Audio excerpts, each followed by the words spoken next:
इस वीडियो में हम जिस ड्रग का रिव्यू करने वाले हैं उसका नाम है डेंजोल, जिसके अंदर एक्टिव ड्रग शामिल है डेनाजोल। 200 मिलीग्राम की ये ड्रग है और कैप्सूल्स की शक्ल में मौजूद है। और ये ड्रग खास करके ख़वातीन के लिए बनाई गई है, मर्द इसका इस्तेमाल नहीं करते। ख़वातीन के लिए इसलिए है क्योंकि एक हार्मोन्स का एक एक्सिस चलता है जो सिर्फ ख़वातीन में चलता है, कि जो हमारा पिट्यूटरी ग्लैंड होता है ना ख़वातीन में, ये जो बिल्कुल दिमाग के साथ जुड़ा होता है, इसको पिट्यूटरी ग्लैंड कहते हैं। यहाँ से कुछ हार्मोन्स निकलते हैं और ख़वातीन में जो ओवरीज़ होती हैं उसके ऊपर ये जाके अपना एक्शन करते हैं। तो अब कुछ ऐसी बीमारियाँ हैं जिसमें इस एक्सिस को, हार्मोन के इस रास्ते को बंद कर दिया जाता है।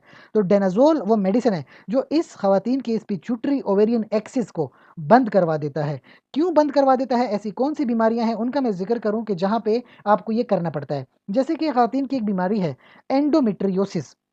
एंडोमेट्रियोसिस स्पेसिफिकली देखा जाए तो ख़वातीन में जो यूट्रस होता है उसकी एक इंटरनल वॉल होती है, उसमें प्रॉब्लम्स आ जाती हैं, वहाँ की डिज़ीज़ होती है।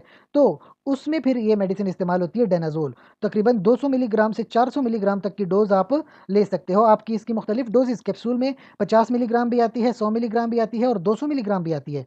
तो इस तरह 200 से 400 मिलीग्राम तक आप डोज़ ले सकते हो सुबह और शाम, ठीक है? इस तरह डिवाइड करके। अच्छा, ज़्यादा डोज़ की ज़रूरत हो जाए तो इवन 800 मिलीग्राम तक की डोज़ भी ली जाती है, ठीक है? और ये जो थेरेपी है तकरीबन 6 महीने से 9 महीने तक कंटिन्यू करनी पड़ती है, लंबी थेरेपी होती है।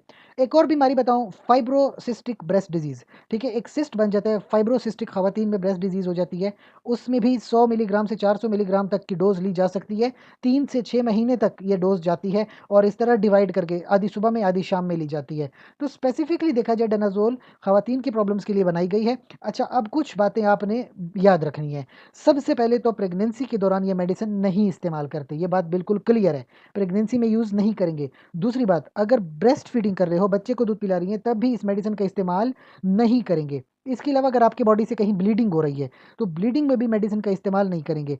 इसके अलावा अगर आपको कोई लिवर की प्रॉब्लम है, गुर्दों की प्रॉब्लम है, हार्ट की कोई प्रॉब्लम है, मेडिसिन का इस्तेमाल आपने नहीं करना है, ठीक है? अच्छा, इसके अलावा अगर आपकी बॉडी में कहीं थ्रोम्बोसिस है, रगों में कहीं खून जमने की बीमारी है, तब भी आपने इस मेडिसिन का इस्तेमाल नहीं करना। इन तमाम चीज़ों का आपने ख़्याल रखना है। साथ में कभी-कभी ब्लड प्रेशर आपका बढ़ता है, एंग्ज़ायटी हो जाती है या लोग डिप्रेशन में चले जाते हैं, कभी-कभी सर चकराता है और जिल्द के ऊपर थोड़े बहुत एलर्जी के आसार नज़र आ सकते हैं। ये थोड़े बहुत प्रॉब्लम्स हो सकते हैं, ठीक है? अच्छा, कुछ लोग कहते हैं हेयर लॉस भी होता है, तो ये थोड़ी बहुत प्रॉब्लम्स हैं इसके साथ। बाकी ये ड्रग जो है स्पेसिफिकली फीमेल के लिए बनाई गई है। फिर भी अगर आपके ज़हन में कोई सवाल आता है तो आप कमेंट सेक्शन में पूछिए। साथ ही गुज़ारिश करेंगे, चैनल को लाइक कर लें, कमेंट करें, शेयर करें, सब्सक्राइब कर लें। शुक्रिया।